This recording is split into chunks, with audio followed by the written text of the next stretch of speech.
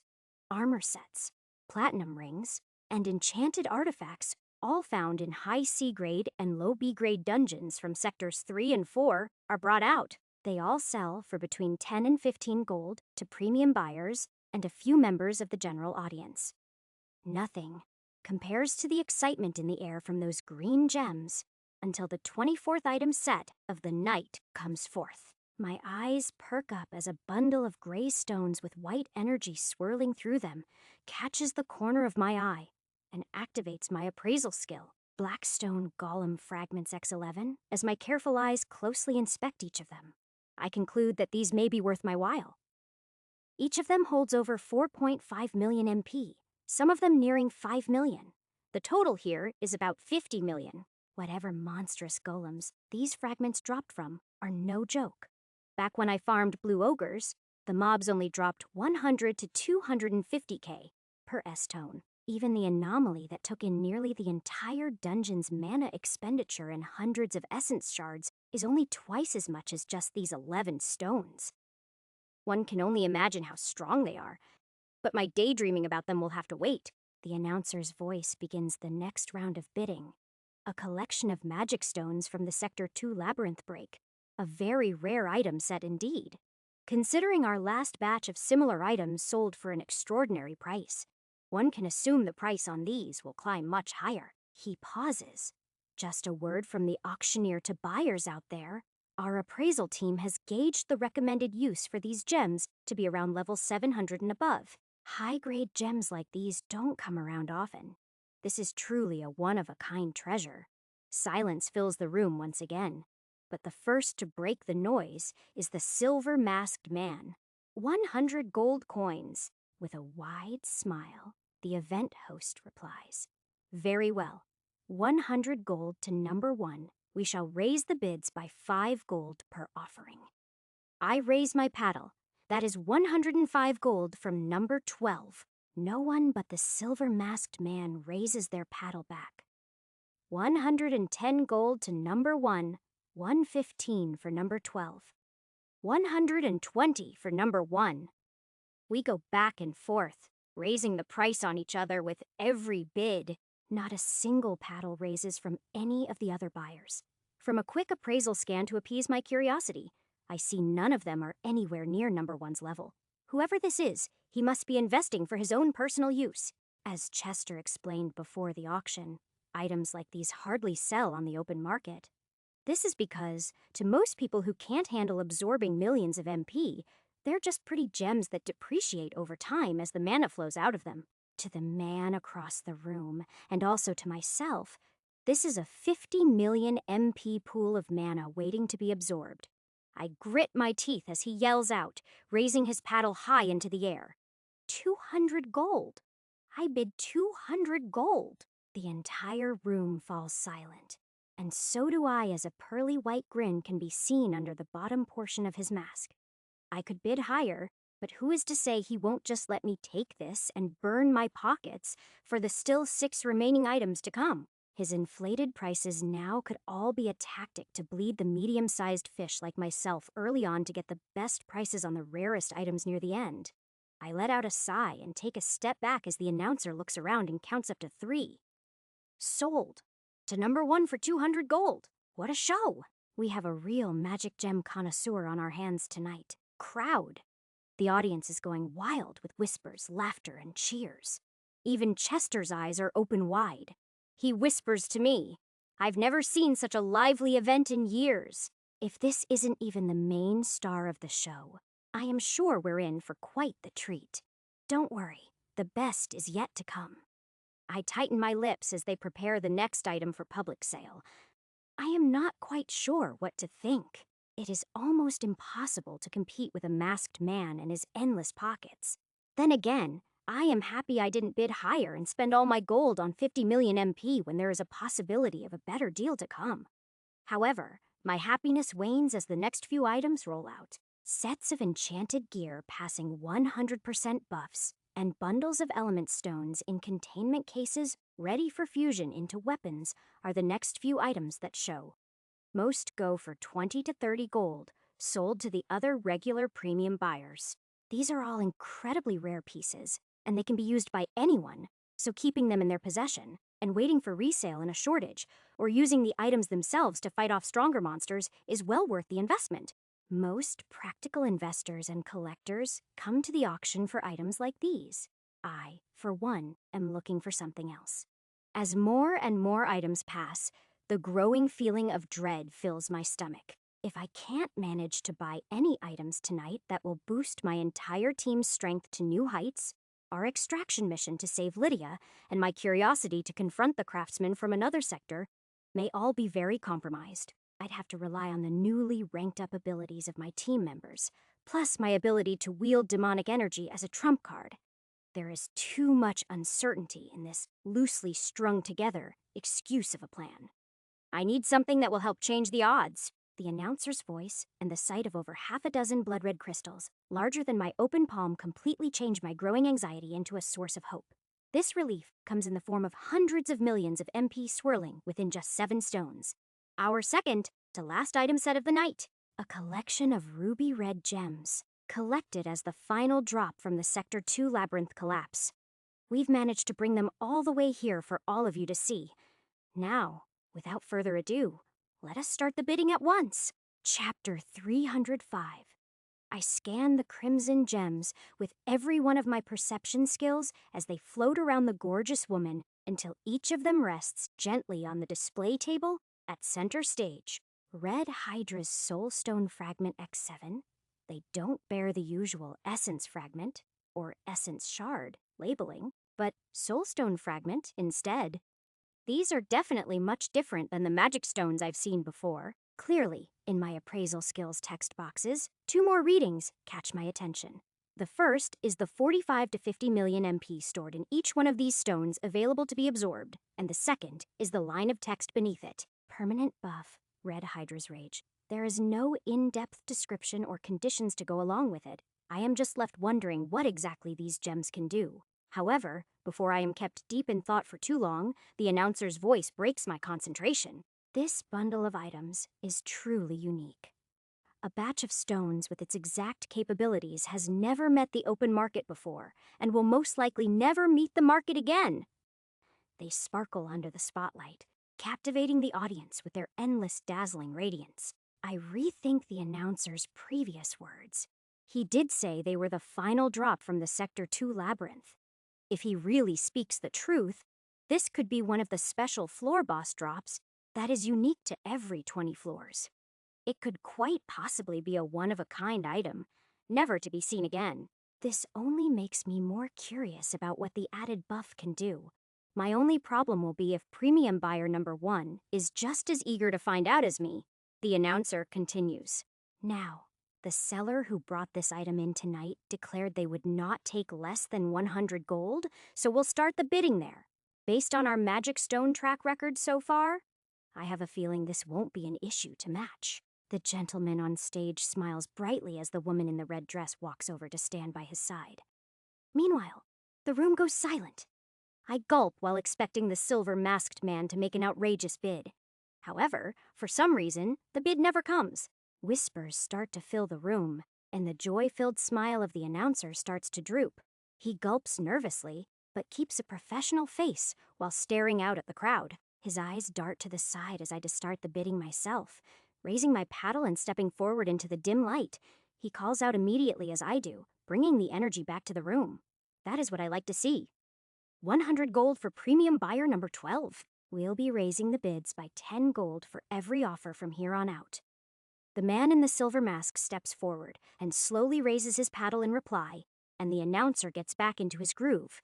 110 gold from buyer number 1. I retaliate with a grin to cover up my nerves while raising my paddle. 120 gold for buyer number 12.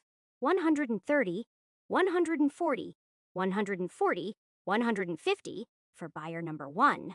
My stomach drops lower as the bids get higher. So far, the good news is he didn't immediately bid over my budget and make it impossible for me to win.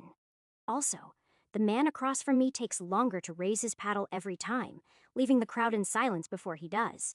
I raise back immediately each time. The bad news is, even though it takes him a moment, he keeps raising it and bidding anyway.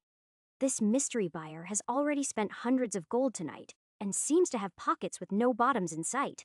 I need to change something up, or else I am going home completely empty-handed. I could wait for the last item of the night after this one, but that would be foolish. I already tested my luck to its limit waiting this long. I have exactly what I need right in front of my eyes.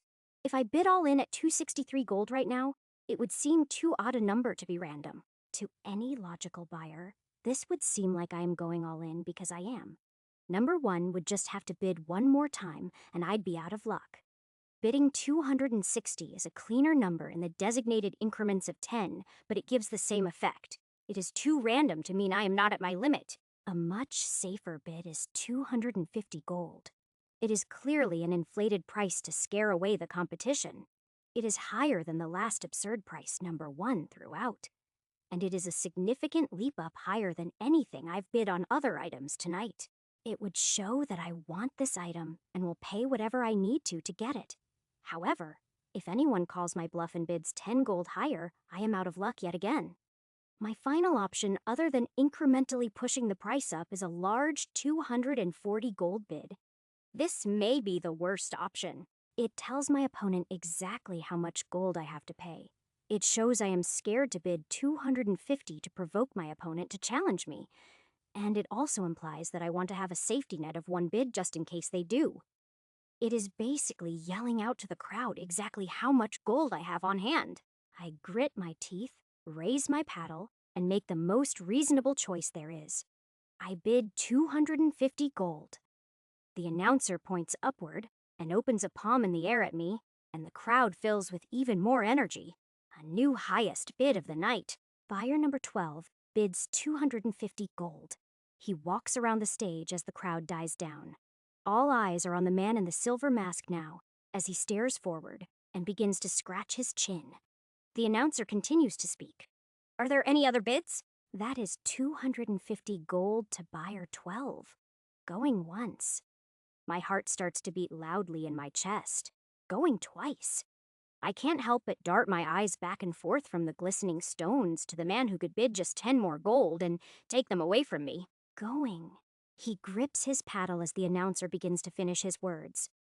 3 times, my breathing becomes heavy, and the silver-masked man releases his tight grip and takes a step back, disappearing into the shadowy privacy of his booth. Sold. Our second to last item of the night is sold to buyer number 12. Please don't forget to see your guide in the entrance hall after the show. I hope you are satisfied with this one-of-a-kind purchase. The crowd erupts again, and the pressure in my chest subsides. I laugh and fall back onto the red-cushioned couch next to Chester, letting out a long sigh. I pulled it off.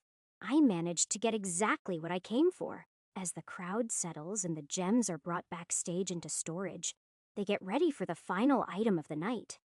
I am overjoyed, but Chester looks concerned. He whispers to me, and I reflexively put up a small hush barrier to listen. You are aware of the strength of those stones, aren't you? I nod. Yes, of course. Almost 50 million MP each. A steal for 250 gold, right? He looks at me with a puzzled expression. They're one-time use gems? Once absorption starts, whatever you can manage to take in during one sitting is all the mana you will receive. Plus, that buff is only available to those who absorb enough of the soul stone for it to bond with you. Well, those are the conditions for similar items I've dealt with in the past. Nothing of this magnitude. But I've seen lesser variants of soul stones, so I am positive that is how they work. This is easily a rank item. I doubt there are more than 5 people on this whole continent that can handle absorbing it fully. The old man continues his nervous rambling, but I can tell he is secretly excited to get the chance to examine the crystals once I let him get his hands on one of them. I, on the other hand, piece together why buyer number 1 most likely dropped out of the bidding. If these are truly one-time use, rank gems, they are graded for over level 1000 or higher for minimum consumption. If this man is just shopping for his own power boosting needs, bidding a small fortune on a gamble item is senseless. My satisfaction only increases as I conclude that I snagged an even better price than I initially thought. If there was an A rank in the audience or someone who could actually absorb these stones, I would have surely been outbid. Before I can celebrate too much, I lower my hush barrier and sit straight up as the final item of the night comes out from behind the curtains of the stage's backside. It is a single jet black sword without a hint of mana present in it. My perception skills also don't pick up any readings at all. Only one thing comes to mind as the white stage light reflects over the glossy weapon's surface. It is a demonic sword. Chapter 306. A long black sword, with an identical dark glossy shine to my newest dagger floats around the woman, as she brings it to center stage before resting it on the red velvet display table. I immediately recognize it as having a demonic origin. The announcer speaks over the whispers of the crowd. This is an item confirmed to have come from within the abyss. At these words, all chatter ceases, found near the border of Sector 3 and Sector 4 by a group of mercenaries. It was covered in a pile of gear from a party that set out to explore the day before. The seller, who is a leader of the mercenary group in Sector 3, is unaware of how exactly this item came to be. Only one thing is clear.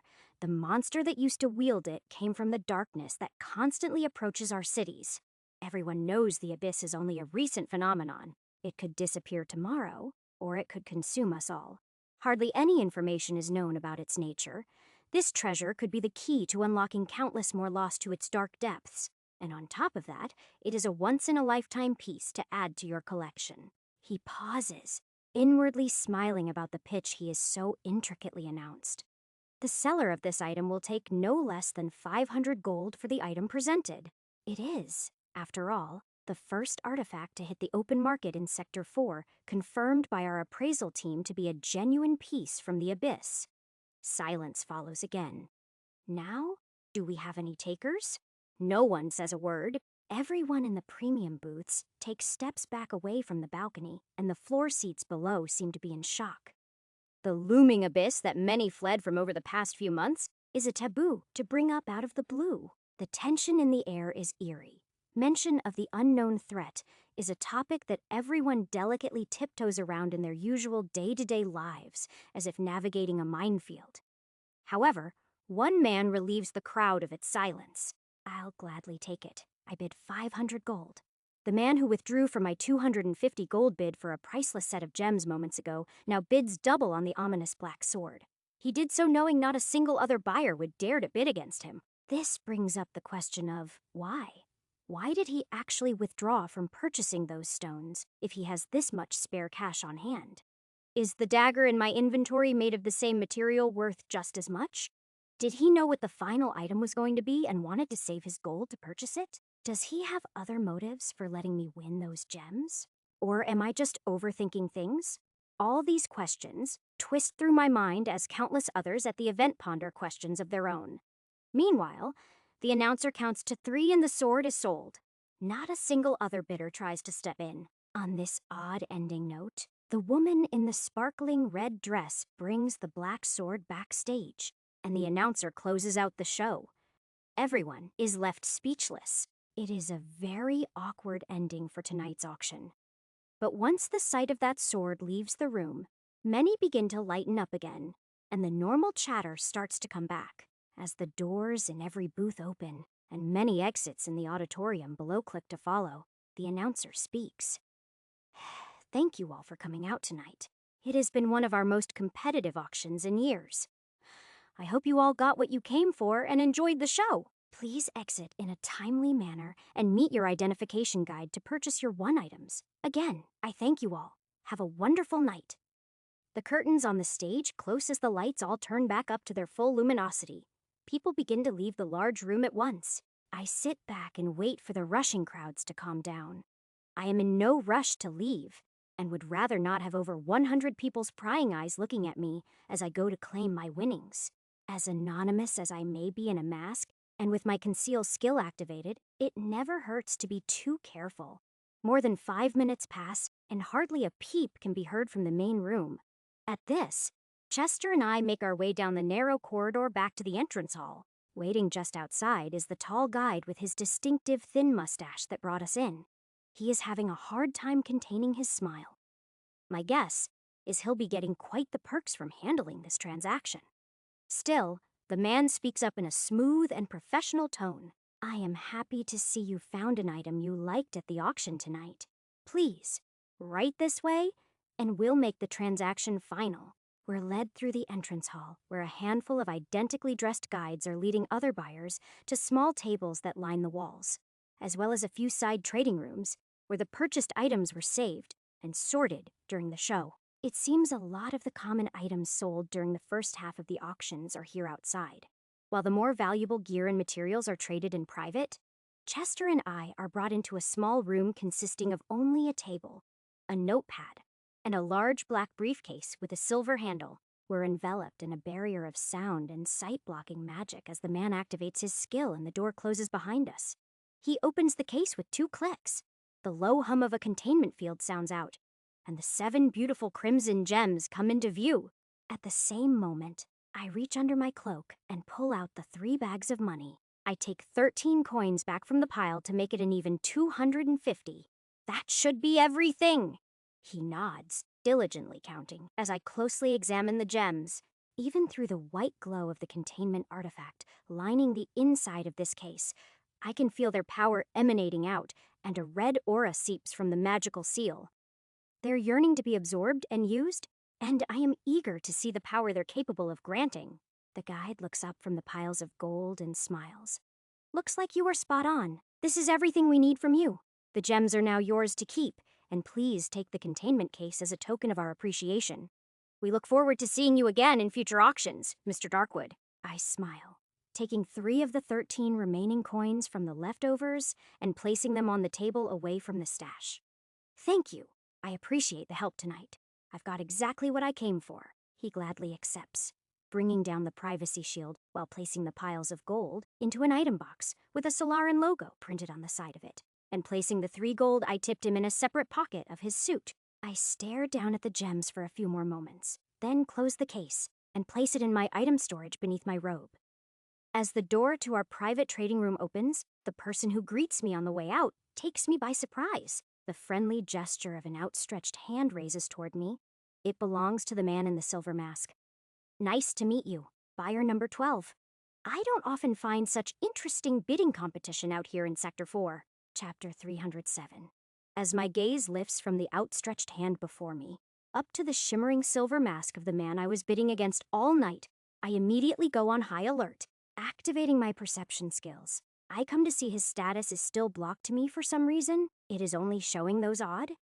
Access denied messages next to every spot where items, skills, and buffs are meant to be. His tone while greeting me isn't hostile, and it would not be logical to pull anything too nefarious while under the roof of an event hall like this.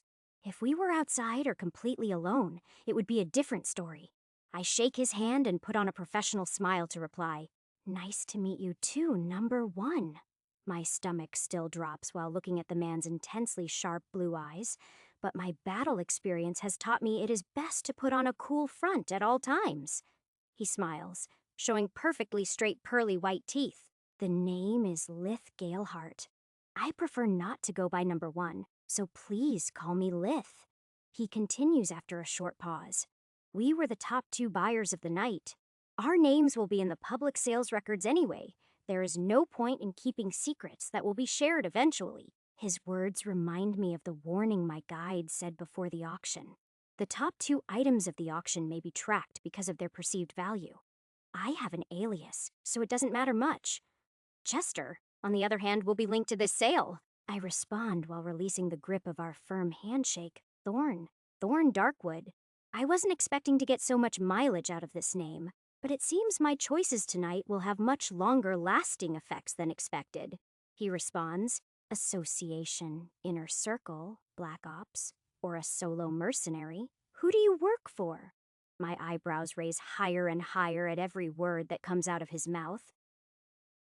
But I instantly reply once he finishes speaking. Solo. I work by myself. The tightening of his gaze makes me wonder if he really believes me or if he is able to see right through my disguise. Now that I have a moment to think about my situation, I can't tell a thing about him. Actually, with such a level of difference and lack of information, this silver masked man is in total control of the conversation. He reaches into a chest pocket and pulls out a thin silver piece of metal in the shape of a rectangular card. It is a few millimeters thick at most, but carries some weight to it. Lith motions for me to take it. No matter what your actual origin is, you are a very intriguing individual. Thorn, if you are ever in the area around Valor City, know you can always get work from my guild. No strings attached. I hesitate to grab the metal card, so he continues, sensing the tension. Really? No strings attached. We offer jobs asked by anonymous buyers. If it is within your capabilities, the guild will offer it. You may accept and get paid upon completion or decline without consequence. I nod, understanding the line of business he is describing very well, but not understanding why he is explaining it to me here of all places. I let out a sigh and accept the silver card.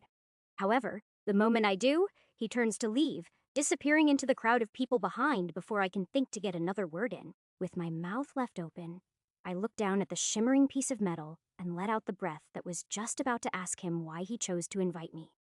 Instead, I stay silent while reading the line-lined text over the glossy silver surface of the item. It just has the logo of swirling lines that mimic a breeze with his last name printed above it. Galeheart Mercenary Guild. Below the logo and guild name, there is an address in Valor City. My eyebrows scrunch as I try to make out what just happened. Did he just try to recruit me for his mercenary group? Where is Valor City? And are there really no strings attached? There is always strings attached. I continue to stare down at the card in confusion as the hall starts to clear out, coming to the consensus that all of this recent backstabbing, betrayal, and running away from monsters that want to kill me has made me more paranoid than ever. Still, it is for a good reason. I am still working on slipping away from the association that sold me out and tried to have me killed. Plus, I am working on dismantling the inner circle and rescuing my teammates from the inside before they catch on. Things are a bit complicated right now. It is not in my best interest to get a third party involved. For no reason, I put the card away and begin walking toward the door. Chester follows close behind with a puzzled expression on his face. I can't tell if it is excitement or terror. His skin is a few shades paler than usual, so the safe bet is the latter. We step out of the auction house's front steps and make our way down the street we came from, back to the Dungeon Hub Square, before I finally put up a small hush barrier. What is going on? You've been pale and silent like you've seen a ghost. Did you know that guy? Is it something else? He is gone now, and he doesn't even know my real name. I doubt he'll come after you. Chester doesn't reply. Come on, I am sure he would have made things a lot more hostile if he was really mad at me for outbidding him on these soul stones. He could have bought them himself if he really wanted to. Chester gulps and finally responds. Oh, he most definitely could have bought those stones if he wished. That was the leader of the Galeheart Guild. They call him the man hidden in the wind.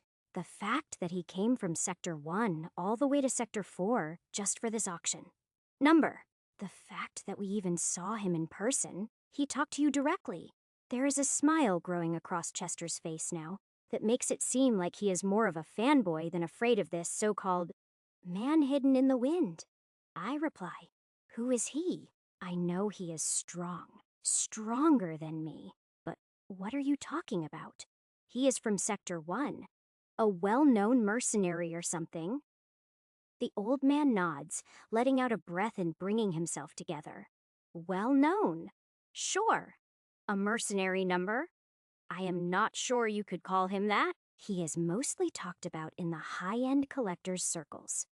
For the right price, he'll get teams to farm any dungeon you need or retrieve any order of materials, no matter the drop rate. He is the main supplier for legitimate businesses in the craftsmen and collectors' fields here in the Dark Continent.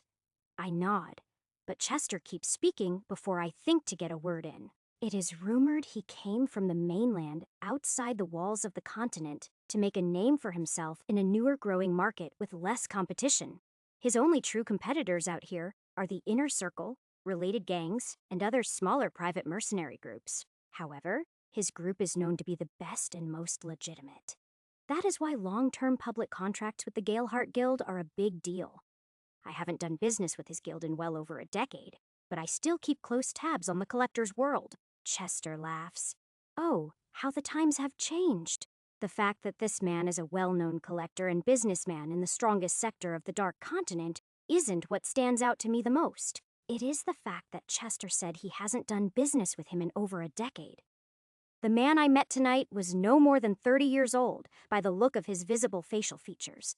Either he managed to build a business empire in his teens, found the cure for aging, or his whole getup was a carefully concealed disguise. Given the nature of his blocked status, the last doesn't seem too far-fetched. Although, scarily enough, the first two don't seem unreasonable either.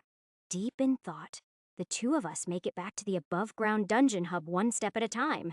With the presence of a strong third party making himself known in the city, it only reminds me of how much I don't know about this continent as a whole compared to the mainland.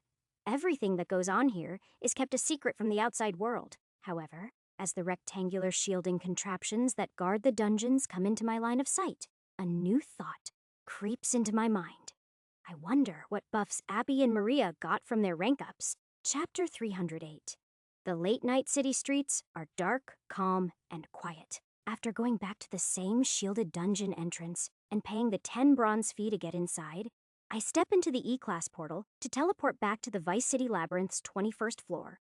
Chester waits near the outer rim of the dungeon square as I do. It has been a few hours since we left for the auction house, so I should be right on time.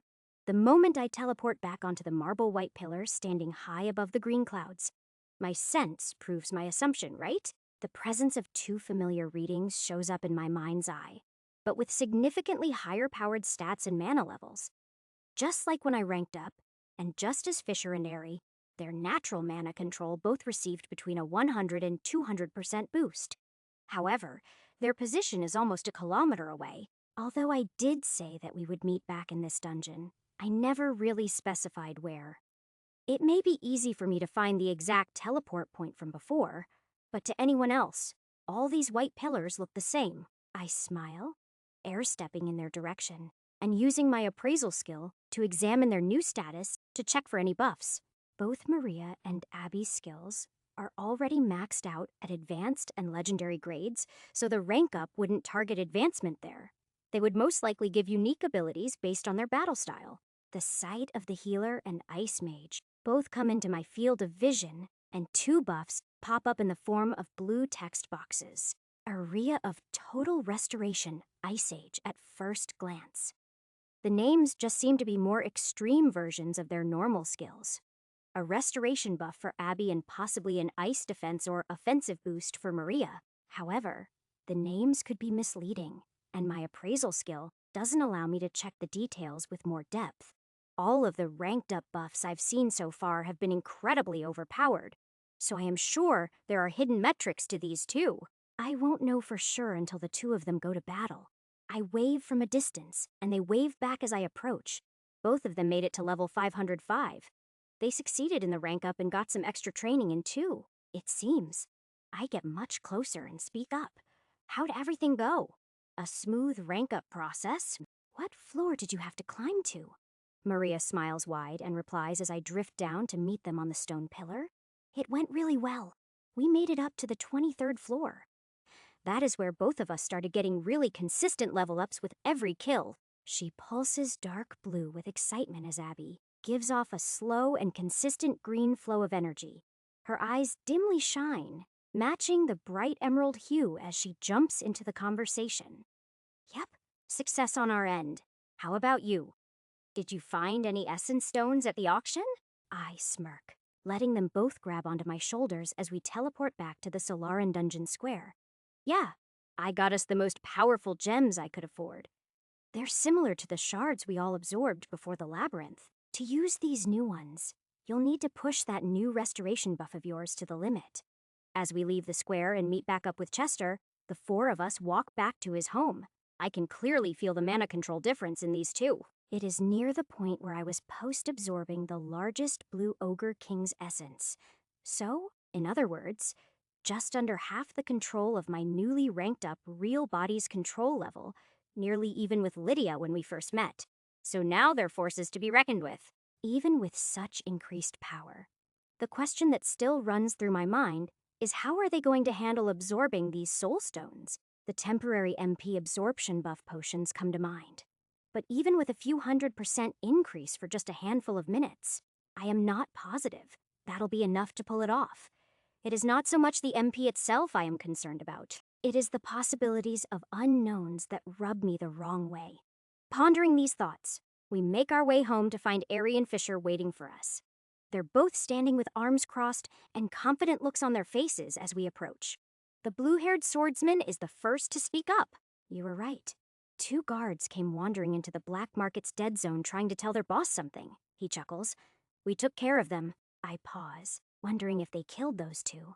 It wouldn't be the worst option, but they never really did anything to harm us, so they don't deserve it as much as our direct captors. I shrug, but Ari interjects, rolling his eyes before we step onto the porch and walk inside. By took care of them, he means we stripped them of any identifying items, knocked them out, tied them up, and locked them in a cell down below the market, the same as they did to us. When we manage to take out their boss, maybe we'll think about questioning them further. Neither of them saw our faces, so no harm done. Mission accomplished. I nod, a little relieved that my teammates aren't as ruthless as I had imagined, but more interested in the really important topic at hand. We all sit around the living room as I pull out the briefcase from the auction. This is what I managed to buy. With 2 clicks, the containment field begins to buzz in our ears, and the crimson gems light up the room with a red tint. Everyone stares in awe for a moment before Chester speaks. Now, I believe I heard your earlier conversation correctly. You said all of you managed to absorb essence stones? There is a round of nods from each of us. I step back from the open case and motion for him to continue on. He knows much more than me about the stones, so it is better for him to explain. Well, these are soul stones. They're quite different, but share similar properties to the items you've successfully consumed before. Everyone gets closer to the gems, eyeballing them from close range, and Fisher even goes in to touch one. Chester urges him to stop. On physical contact, the process will start, so be careful. Unlike consumable gems, soul stones are a bit more volatile. Just like the essence you all absorbed, once the process has started, it can't be stopped. You either successfully absorb the soul energy along with its absurd amount of mana keeping it contained, or you will give up early and only take in a fraction of the mana while losing the benefits of a soul bond taking place. My eyebrows raise at his last statement. I've only heard of a soul bond one other time in my life. It was when I was making a pact with Ember. However, I don't interrupt and let Chester continue. I'll take it most of you don't have the appraisal skill, so I'll explain its strength and properties in full. This is a 7-piece red Hydra Soulstone collection. Each fragment has roughly 50 million MP. That is hundreds of times greater than the average Essence Stone. If successfully bonded, each of you will receive the Red Hydra's Rage buff. There is a long pause. I, for one, have never seen an item of this class on the market. Anything over B Savai is hardly sold. It is usually kept by the hunters that farm it. However, I have seen similar lower-grade soul stones with buffs attached. This will be of a similar nature to your ranked-up abilities. A permanent buff on your status, available to use like a skill at any time you wish. The stronger the monster's soul, the stronger the buff it gives. The stronger the buff, the harder it is to bond. The pause continues as everyone stares down at the stones and rethinks Chester's explanation along with his implied warning. These are unknown powers with unknown buffs. Even with Abby's restoration skill in mind, the overflowing red aura from the containment field still makes this seem like a gamble. My words cut through the silence after almost half a minute goes by. I'll go first. I'll absorb the first stone. Chapter 309. After my statement, there is some hesitation from my teammates. They look at me wide-eyed from every corner of the room. I reply, "You heard me. I'll test it out first to see if it is safe. I am the one who brought them here. It'd be rude not to absorb my gem first. If everything goes well, we'll know it is safe for you to try too. The expressions on their faces are a mixture of concern and curiosity, but mostly concern as I shut the case on the table and motion toward the door. I'd like to not let anyone think too long about it and come up with any good points to talk me out of trying. Remembering back to the immense amount of energy expelled by absorbing the Ogre King's essence in that shielding room, I point toward the door. We'll need a lot more wide open space than this. I am sure it will give off quite the charge. Maria stops me and is the first to voice her concern. I know you have higher absorption capabilities than all of us. I am sure out of anyone you'd be able to handle that. But are you sure you want to risk acquiring an unknown buff from an A-rank monster soul bond? She is genuinely concerned? Ari tilts his head to the side and adds to her claim.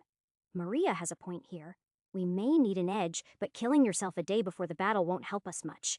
We need to be certain these stones are safe before any of us try them out. That includes you, Abby joins in too. I know my restoration skill has worked without any problems so far. But don't you think this is an unnecessary risk? How strong will those sector leaders really even be? We may be able to beat them, as we are now. Her eyes flare green for a split second, reminding me of her newly ranked up abilities. Fisher nods. Yeah, as long as I am not in those cuffs. These leaders don't stand a chance. I reply to them all after a long pause. Unfortunately, the sector leaders are much stronger than you think. Much stronger than all of us combined. As I said before, one of them is level 651, and their visitor is from an even stronger sector. For all I know, they could be an A-class level threat. We need all the advantages we can get. My teammates don't know. I am not in my real body, so their worry makes sense. I can tell the reason they're audibly doubting the strength of our opponents is to urge me away from making the rash decision. However, absorbing these gems may be our only shot at saving Lydia, while also getting to see who this craftsman really is. A massive mana control boost, plus an offensive buff from an A-ranked monster is just the trump card we need. It is likely more powerful than that worm I just barely managed to escape from.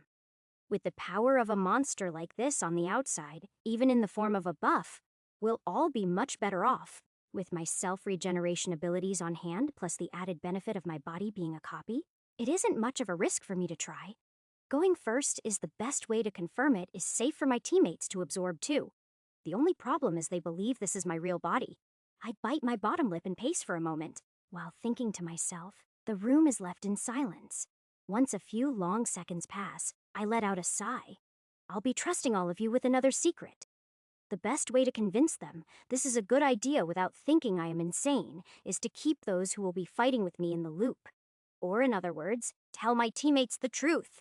They all listen as I describe the body double and hibernation skills I used after a severe poisoning I received from the boss of the labyrinth. While divulging some information, I still keep my bond with Ember and the fact I carry 2 demon cores allowing me to wield demonic energy a secret. Even Chester is interested in what the boss monster looked like, but I keep my descriptions vague to focus on the main points of why it is best to let me test this out. It seems that demonic guardians and dragons are seriously well-hidden knowledge, even to high-end collectors and researchers. Telling my party even these small details feels like a huge weight is lifted off my shoulders.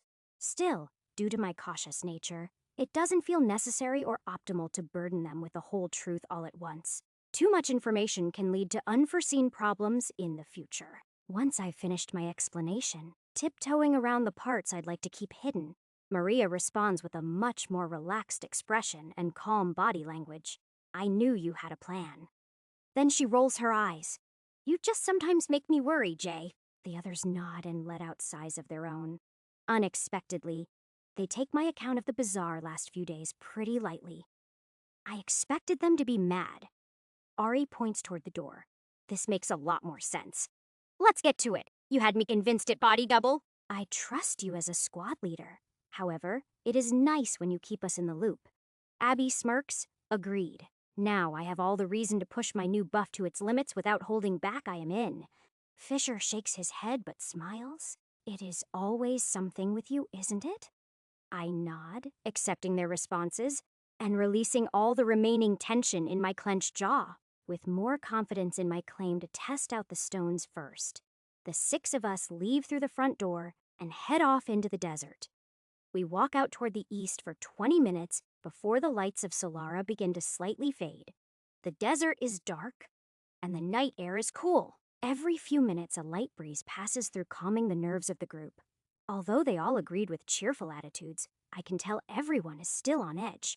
A small valley in the landscape dips far below the natural desert's rising and falling altitude. This is the perfect place. The dunes that surround us create the perfect light-blocking barrier to conduct this test.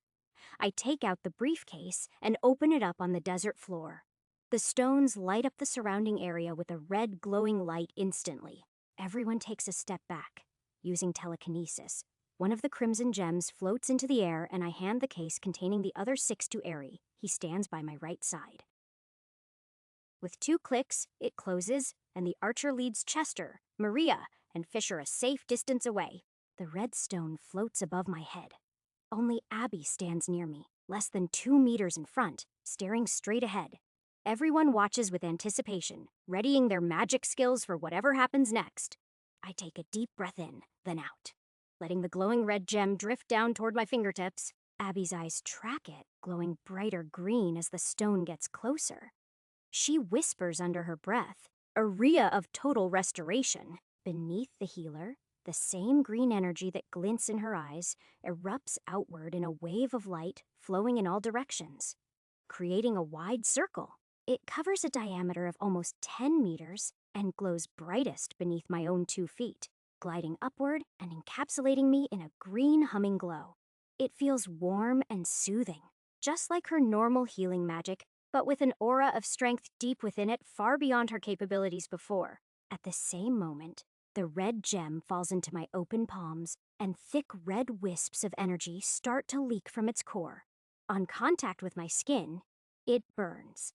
The sensation feels as if boiling water is being slowly poured down my wrists. The soul stone's contents twist slowly around my arms, and energy makes its way to my shoulder and eventually over my chest.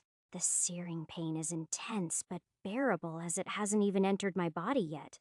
I felt the agony of many mortal wounds far more painful in my previous battles to make these burns feel like a walk in the park. But I am well aware the worst is yet to come. I grit my teeth as the dark blood red matter seeps into my chest and the absorption process begins. Chapter 310. The sensation of boiling water trickling down my skin is almost soothing compared to the searing hot waves of energy that begin to enter my chest next. I can sense the nerves and anticipation from the people watching around me, but out of anyone, I am the most calm one here. Even without the fact that we all desperately need a power-up, I would have attempted the spawn myself if there was only one stone. My intuition on energy signatures is pretty refined from past battles. Despite throwing myself into dangerous situations, I know when something is actively trying to kill me or not. These stones, in particular, feel as if they're reaching out with immense and overwhelming power. They may be dangerous, but they don't have the intent to harm anyone without good reason. As the energy seeps into my chest, it feels like molten rock is soaking in through my skin deep into my heart, then pumping out and spreading through my veins. My blood feels as if it is boiling, and my bones and joints heat up like hot stones in the sun, cooking me from the inside out. To say there is an instantaneous, overwhelming feeling of agony that reaches every corner of my body is putting things lightly. A shockwave of truly overpowering energy ripples through me, but at the same time, it carries an aura that feels invigorating while it injects itself into my mana pools. Hundreds of thousands of MP instantly enter my bloodstream, filling the pathways in my arms and legs with the hot red light that slowly oozes out from the crystal's core. I think about activating my Plunderer skill as well as self-regeneration to ease the violent nature of the absorption process, but I decide against it to simulate how it would be for my teammates. This isn't just for me. I am trying to make sure the process is safe for those who follow my lead as well. The blazing hot energy completely fills my body. Boiling mana flows through my veins, and my pathways are filled to the brim. Easily over 1,000,000 MP has made its way into my body. But there is still so much more to go. Barely a second has passed. But one thing concerns me. Although the pain is harsh, overall it is bearable. The damage being done to my insides and skin will be repaired with ease, either through Abby's restoration on the spot or my self-regeneration after the fact. These sensations don't bother me. The crux of my concerns is that the red energy entering my mana pool is not leaving at all. In the essence, shards and fragments I absorbed previously. The moment the absorption process began, mana was expelled from my body as it was used up. This is how the mana control refinement process works. The more mana processed through one system, the more open and able it becomes at processing and wielding it in the future. This energy I am taking in is not leaving my body. It is just continuously pouring into my mana pathways. The rate at which it flows from the ruby red gemstone increases, and the searing pain envelops every surface of my body, inside and out. The soulstone's energy covers my line of sight as my absorption rate fails to keep up with the rate at which the energy is being expelled from the stone. I am completely covered in a red aura from head to toe. I attempt to look around through the thick, smoke-like, energy-dense fog that encapsulates me, but everything shifts from red to white in an instant. Completely white. Blank. The desert is gone. Abby is gone. All of my other teammates are gone. The only thing left is the blood-red gem in my hands and the powerful aura that flows out of it like an ocean's raging current. This makes no sense. My surroundings are invisible, even though my eyes are open. Every direction I point my gaze turns out to just be white. The pain from the heat becomes so intense that there is nothing else I can think about but the non-existent flames that surround me. My body feels as if it were burned to ash in an instant as the fiery red aura engulfs me. I can't hear anything. I can't feel anything. Worst of all, I can't see anything but white. This is worse than the darkness of the abyss. At least when everything is dark, one can hope for light. But in the presence of blinding light that blocks everything out, what more could I hope to see? I am left in a state of shock. I can't tell if this is reality or my eyes playing tricks on me. My mind is still intact, and my perception of the space around me flows normally. But there is nothing to take in. All I can do is think. This isn't the experience I expected to go through at all. Before I become used to the illusion of the white void, a pair of black eyes appears, soaked in the same crimson aura that engulfed me. They're enormous and exude pure power. As they appear, wisps of dark red and black energy fill the empty bright void and creep forward. A hydra's head materializes around its eyes, and the most intense wave of intimidation I've ever felt hits my very soul. It is not filled with killing intent. It is more of a show of dominance. The sudden, profound sensation vibrates through me, allowing my mind to comprehend the presence of my body once again.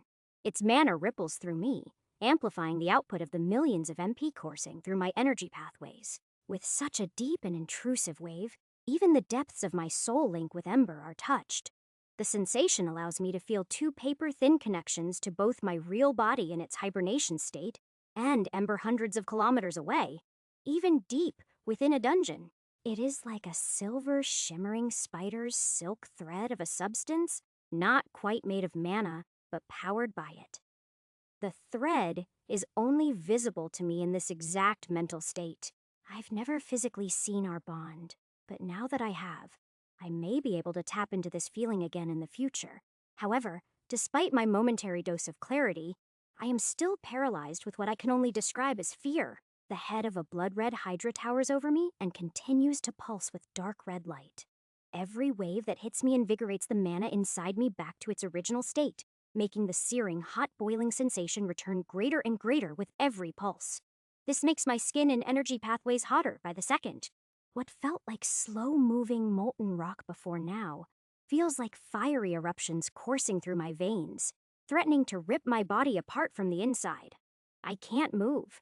It is like I am chained to an invisible wall, just watching the events unfold before me. The constant waves of the Hydra's magic push my mind into a numbed state, but I don't give in as I bear the pain and stare straight at the unwavering beast before me. I slip further and further from reality. I can't tell if it has been seconds, minutes, or hours. Everything starts to blur as the eyes of the Hydra creep closer. I see 6 more heads behind it with 12 more glowing red eyes staring deep into my soul as my vision starts to fade.